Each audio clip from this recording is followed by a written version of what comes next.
so disgusted by the success of our stand-up strike strategy that he called it a gun to the head of the auto companies. That's what they think of auto workers getting their fair share. Through the power of our picket lines and the credible threat of even more strikes to come, we were able to wrench back so much of what these companies have stolen from us over the past few decades. We won back billions in contract gains. We won back our dignity as auto workers. We won back our pride in being UAW. The American public isn't going to be shedding any tears over the big three having to share their record profits. The American public overwhelmingly supported our demands and our strike for the simple reason that the working class in this country has been relentlessly attacked over the past 40 years. Workers everywhere are fed up with seeing Wall Street and the billionaire class make a killing while the rest of us get left further and further behind. At the UAW, we know that our fight for a record contract is more than just a fight against the big three. It was a bare-knuckle match between the working class and corporate greed. UAW family, we won this round. But if we want to win the next one, and the next one, and the next one after that, then the labor movement has got to get back into fighting shape. We need workers everywhere across this country to organize on the job. We need to organize the unorganized. And we need unions everywhere to rediscover the power of the strike. That's why we proposed an expiration date of April 30th, 2028 in our contract with General Motors. We just fought and struck in ways we have never done before, and we won big. Part of our strength came from all three contracts expiring at once and taking on all three companies at once. But there's a lot more than three companies that we're looking to square up against. We need to organize like we've never organized before. We aren't bashful or quiet about what our plans are. Our goal is to spend the next few years organizing auto workers across this country. The big three aren't the only auto companies making record profits. Auto workers at Toyota, Honda, Volkswagen, Hyundai, and Tesla, they deserve record contracts too. And we're going to do everything we can to support them in the fight to win what they deserve. And if we are truly going to turn the tide against corporate greed, then we must fight harder and smarter than we have ever fought before. So we set our contract expiration date so that we can strike on May the 1st, May Day, also known as International Workers' Day. Our hope is that other unions will join us in aligning their contract expiration dates with our own so that we might join together to raise up common demands and strike together. There's a reason why the big three and their allies feel like they just got taken to the cleaners. This contract has wage increases and economic gains like nothing we've ever seen before. The gains in this contract are worth more than 4 times the last contract. We won a 25% wage increase over the life of our agreement. That includes an immediate 11% wage increase at the ratification and a 3% wage increase in each of the next 3 years, and a 5% wage increase at the final year of the contract. To put that in perspective, the 2019 contract had just 6% in wage gains. The 2015 contract also only had 6%. Altogether, this agreement has more wage increases than all the wage increases from the last 22 years combined. And we didn't just win them for the hourly bargaining unit. We also won the same 25% in wage increases for our salaried bargaining unit. For the first time in our GM history, the UAW family in the salaried bargaining unit will be receiving general wage increases, and they will match the record amount we won for the hourly unit. We also won one of our key bargaining demands that until just recently felt almost impossible. We won back cost of living allowance, or COLA.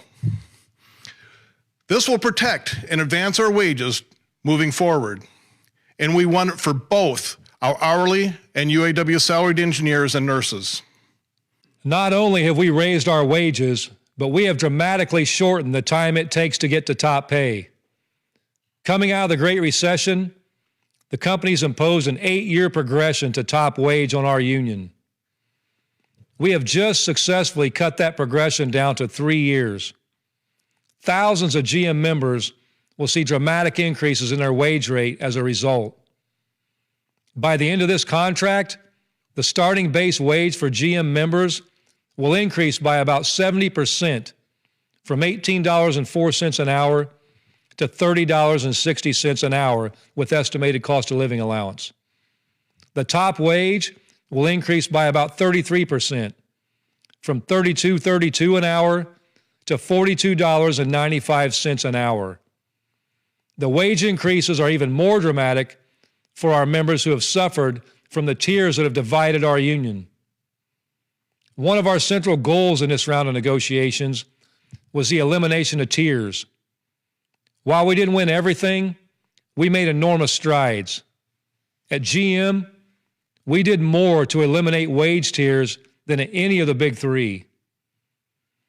We brought CCA, GMCH, Subsystems, and Brownstown all up to the main rate.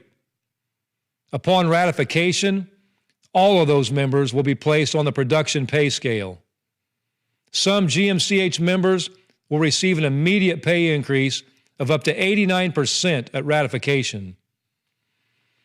Some of our CCA members will receive an immediate pay increase of up to 79% at ratification.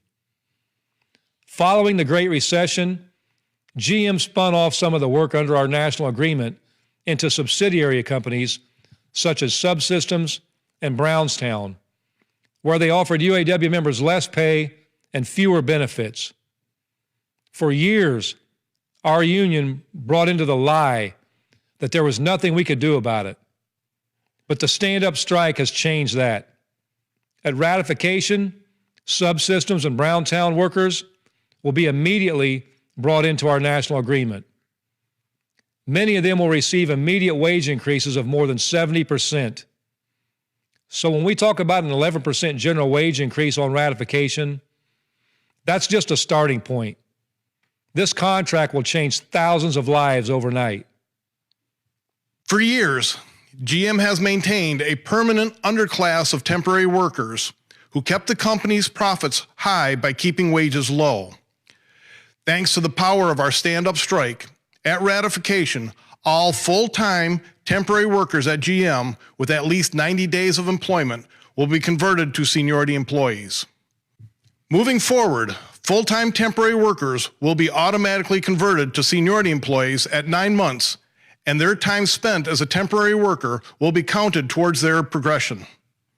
Ending this tier is a huge victory and a big step forward, ending tiers at the big three once and for all. We also brought another group of workers into our agreement who we were told could never be brought in. After they said for months that it was impossible, Altium Cells workers will now be under our national agreement. The significance of this cannot be overstated. Right now, the future of our industry is being defined, and employers like GM have used joint ventures to drive a race to the bottom. These jobs at Altium Cells are dangerous, difficult, and pay low wages. But all that comes to an end in this agreement. Upon ratification, Altium employees will become GM employees and be covered by the UAW GM National Agreement with a few locally bargained supplements. After ratification, there will be a 6-month window for former Lordstown members who were active at Lordstown Assembly Complex on November 26, 2018, to apply to return to Altium Cells. Former Lordstown members who transfer will retain their current wages, benefits, and seniority. All new hires will make a minimum of 75% of the maximum wage rate under the UAW GM National Agreement. Any amount above the 75% will be negotiated locally. This means that production workers at Altium cells will receive an immediate pay increase of at least $6 to $8 an hour upon ratification. And all employees, including GMCH, CCA, Subsystems, and Altium cells, will receive a ratification bonus of $5,000. Retirement insecurity is one of the greatest economic injustices facing our country and our membership. We went into this round of negotiations committed to making huge strides for current and future retirees, and we succeeded. We have won the first bonus for current retirees in 17 years.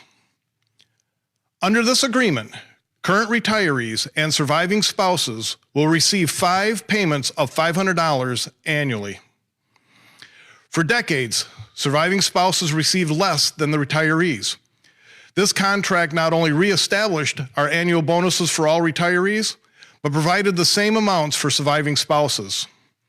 This was a significant accomplishment, as we have triple the number of UAW retirees at GM versus Ford and Stellantis.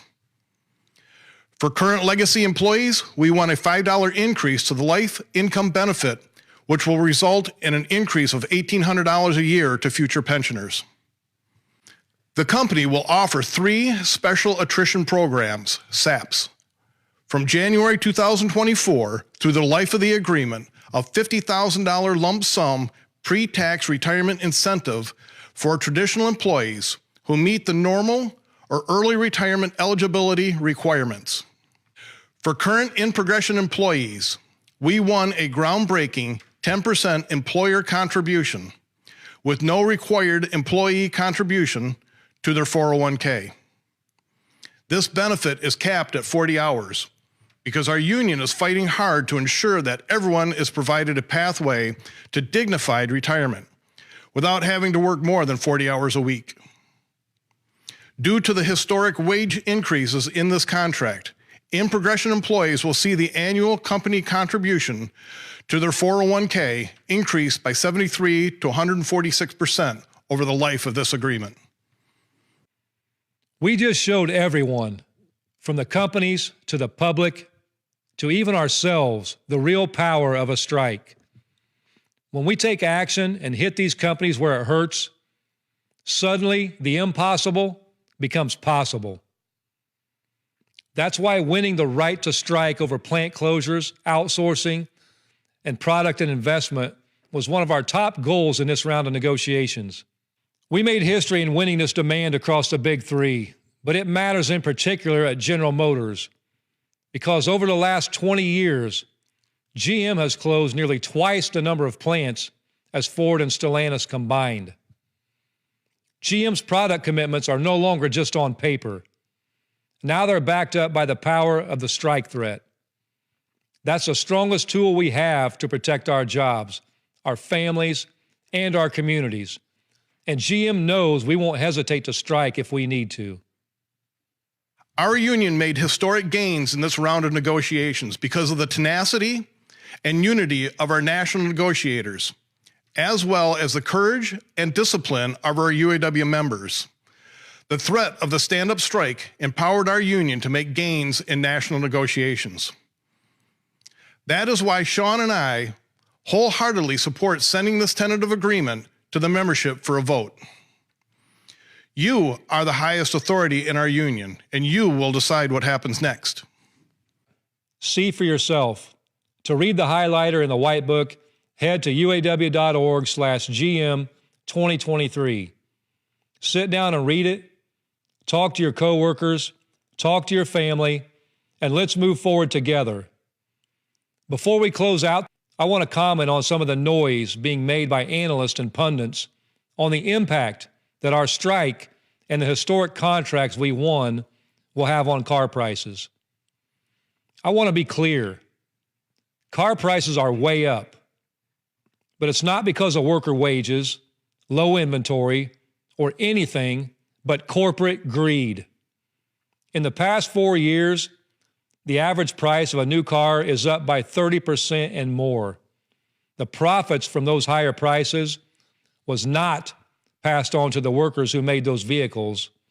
Instead, it went straight into the pockets of the shareholders and corporate executives. Our strike and this contract are correcting for decades of these companies getting rich off of our labor. But the big three and the corporate media don't want workers to see how much power they have. They don't want the public to support us in the fight against corporate greed. So they are using our contract as an excuse to raise prices, and then they're scapegoating our union in the process. It's a win-win strategy for the auto companies. They can continue price gouging consumers while demonizing the union for having the courage to demand a fair share. Once again, the big three want to divide and conquer, pit the auto worker against the consumer, against the taxpayer. The thing is, the vast majority of us are all one group, the working class. We make the cars, we buy the cars, we pay the taxes, and we aren't falling for it. And together, we're going to fight to change the economy into one that works for the working class. This contract is our union's first step in that direction, and I'm proud to bring it to the membership for a vote. In solidarity with this committee,